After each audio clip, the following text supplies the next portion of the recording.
नमस्कार, आदाब, सत श्री अकाल, जय भीम, जोहार। मेरा नाम है नवीन कुमार। आखिर दिल्ली के मुख्यमंत्री अरविंद केजरीवाल चाहते क्या हैं?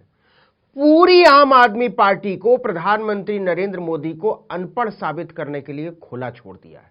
केजरीवाल तो अलग अलग चैनलों पर जाकर मोदी की डिग्री और समझदारी को लेकर उनका मजाक उड़ा रहे हैं। कभी राघव चड्ढा इसे लेकर उन्हें घेरते हैं, तो कभी गोपाल राय, तो कभी सौरभ भारद्वाज।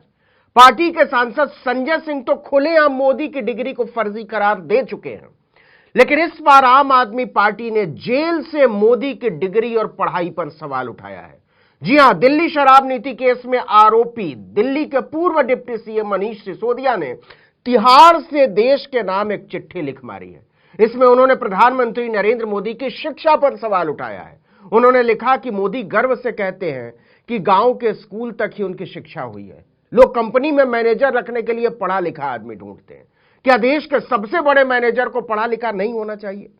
आप जानते ही होंगे कि मनीष सिसोदिया शराब नीति केस में सीबीआई और ईडी के मामले में बंद है, आरोपी हैं और 26 फरवरी से तिहाड़ जेल में हैं। उन्हें सीबीआई ने 9 घंटे की पूछताछ के बाद गिरफ्तार किया था। कोर्ट ने उनकी न्यायिक हिरासत 17 अप्रैल तक बढ़ा दी है। वो राउज एवेन्यू कोर्ट और दिल्ली हाई कोर्ट में जमानत के लिए अपील कर चुके हैं, लेकिन अभी तक उन्हें कोई राहत नहीं मिली है। मनी लॉन्ड्रिंग केस में जमानत पर 12 अप्रैल को सुनवाई होनी है। सबको लग रहा था कि मनीष सिसोदिया जेल में क्या कर रहे होंगे। अब पता चला है कि वो चिट्ठी लिख रहे हैं। रूलदार यानी लाइन वाले कागज पर नीली स्याही से पूरे 2 पन्ने की एक चिट्ठी लिखी है उन्होंने। इस चिट्ठी का शीर्षक है तिहाड़ जेल से प्यारे देशवासियों के नाम एक पत्र।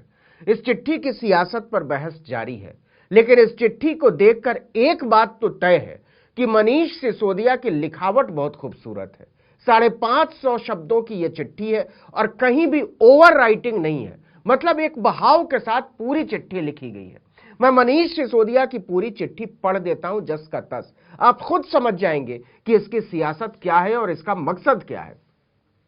वो लिखते हैं, आज हम 21वीं सदी में जी रहे हैं। दुनिया भर में विज्ञान और टेक्नोलॉजी में हर रोज नई तरक्की हो रही है। सारी दुनिया आर्टिफिशियल इंटेलिजेंस की बात कर रही है। ऐसे में जब मैं प्रधानमंत्री जी को यह कहते हुए सुनता हूं कि गंदे नाले में पाइप डालकर उसकी गैस से चाय या खाना बनाया जा सकता है, तो मेरा दिल बैठ जाता है। क्या नाली की गंदी गैस से खाना बनाया जा सकता है? नहीं। जब प्रधानमंत्री जी कहते हैं कि बादलों के पीछे उड़ते जहाज को रडार नहीं पकड़ सकता, तो वो पूरी दुनिया में हंसी के पात्र बनते हैं। स्कूल कॉलेजों में पढ़ने वाले बच्चे उनका मजाक उड़ाते हैं। उनके इस तरह के बयान देश के लिए बेहद खतरनाक हैं। दूसरे देशों के राष्ट्राध्यक्ष जब प्रधानमंत्री जी से गले मिलते हैं तो एक एक झप्पी की भारी कीमत लेकर चले जाते हैं। बदले में न जाने कितने कागजों पर साइन करवा लेते हैं, क्योंकि प्रधानमंत्री जी तो समझ नहीं पाते, क्योंकि वो कम पढ़े लिखे हैं। आज देश का युवा एस्पिरेशनल है। वो कुछ करना चाहता है, वो अवसर की तलाश में है, वो दुनिया जीतना चाहता है। साइंस और टेक्नोलॉजी के क्षेत्र में भी वो कमाल करना चाहता है। क्या एक कम पढ़ा लिखा प्रधानमंत्री आज के युवा के सपनों को पूरा करने की क्षमता रखता है? हाल के वर्षों में देश में 60,000 सरकारी स्कूल बंद कर दिए गए हैं। क्यों? एक तरफ देश की आबादी बढ़ रही है तो सरकारी स्कूलों की संख्या बढ़नी चाहिए थी।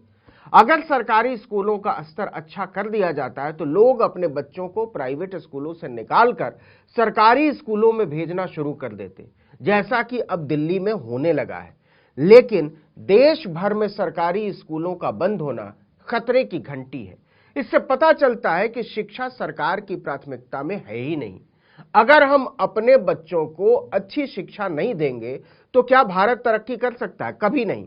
मैंने प्रधानमंत्री जी का एक वीडियो देखा था जिसमें वो बड़े गर्व के साथ कह रहे हैं कि वो पढ़े लिखे नहीं हैं, केवल गांव के स्कूल तक की उनकी शिक्षा हुई है। क्या अनपढ़ या कम पढ़ा लिखा होना गर्व की बात है?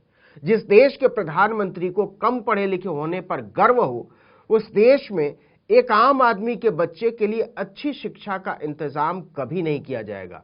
हाल के वर्षों में 60,000 सरकारी स्कूलों को बंद किया जाना इसका जीता जागता प्रमाण है। ऐसे में मेरा भारत तरक्की कैसे करेगा?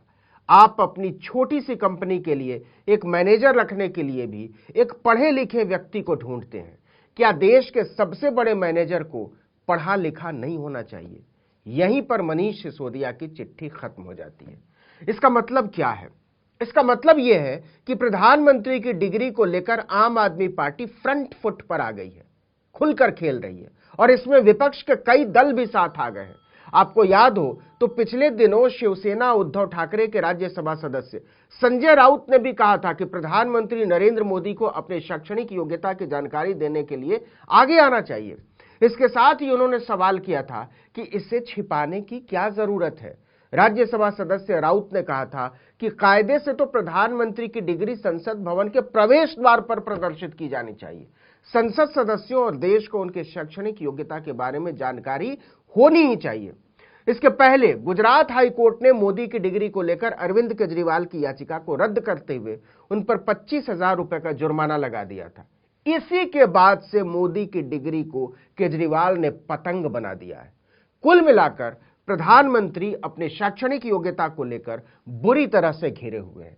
अब साधारण लोग भी पूछ रहे हैं कि अगर वाकई मोदी बीए और एमए पास हैं तो इसे बताने और दिखाने में दिक्कत क्या है?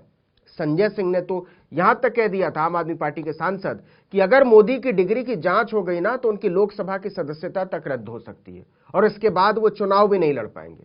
और अब तिहाड़ जेल से दिल्ली के पूर्व डिप्टी सीएम मनीष सिसोदिया ने चिट्ठी लिखकर इस हंगामे का नया ताला खोल दिया है। आगे आगे देखिए होता है क्या। इस वीडियो में इतना ही, लेकिन अगर आपने आर्टिकल 19 इंडिया को अब तक सब्सक्राइब नहीं किया तो फौरन कीजिए, बेल आइकॉन दबाइए, घंटी जैसी आकृति लाइक कीजिए और कमेंट करके बताइए हमारा वीडियो आपको कैसा लगा। यूट्यूब पर देख रहे हैं तो हमारे चैनल को सब्सक्राइब कर दीजिए, फेसबुक पर देख रहे हैं तो हमारे पेज को लाइक कर लीजिए, इंस्टाग्राम पर हमें फॉलो कीजिए, और हमारा ट्विटर हैंडल आप जानते ही हैं, आर्टिकल 19_इंडिया, और मेरा ट्विटर हैंडल है नवीन जर्नलिस्ट। आप हम दोनों को फॉलो कर सकते हैं। आपसे एक और गुजारिश है, जहां कहीं भी हमारे वीडियो को देख रहे हो, फेसबुक पर देख रहे हो, यूट्यूब पर देख रहे हो या ट्विटर पर भी आप उनके टुकड़े देख सकते हैं, वहां लाइक ज़रूर किया कीजिए, और अगर कमेंट करेंगे तो इससे हमें ये समझने में सहूलियत होगी कि हमें और किन किन मुद्दों पर बात करने की ज़रूरत है। नमस्कार।